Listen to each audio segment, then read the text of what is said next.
Card पाउने ठाउँ पत्ता लगाएँ।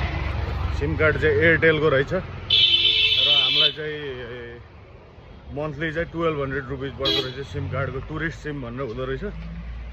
1 महिनासम्म चल्छ यतिकै। Talk time free, 1.5 GB data per day, अनि 1 महिनापछि रिचार्ज गर्नुपर्ने रहेछ। 3 महिनाको लागि मात्र चल्ने रहेछ यो सिम चाहिँ है। So all we need is a passport and 1200 rupees to get a SIM in India, Mumbai. पर्ने प्लिज। सो यहाँको समस्या चाहिँ के रहेछ भन्दा हामीले यो एयरटेलको सिम लिँदाखेरि चाहिँ अब जस्तै नेपालबाट इन्डिया आउँदा त भिजा लाग्दैन। सो भिजा नलागेपछि यहाँ चाहिँ अनलाइन सबै एप्लिकेसन भर्नु पर्दाखेरि चाहिँ सिम कार्ड अब लिनलाई चाहिँ भिजा भएको चाहिँ त्यो एउटा फोटो हाल्नुपर्ने रहेछ। अब हामीसँग त हुँदैन त्यो। त्यही भएर हेरौँ यहाँ के हुँदैछ। Brother is helping me.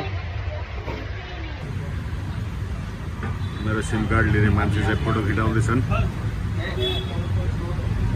JB नगर अँधेरीतिर हुनुहुन्छ भने मोबाइल पोइन्टमा आउनु होला। This guy is very helpful. सबै मोबाइलका डिलहरू, सबै एभ्रिथिङ रिपेयर एन्ड सबै चिज। हाम्रो क्या नाम आपका? जालम राजपूत। जालम जी सब कुछ कर देते हैं। ही इज अ ग्रेट गाई। अनि अर्को कुरा गाई छ हाम्रो यो च्याप्टो चार्जर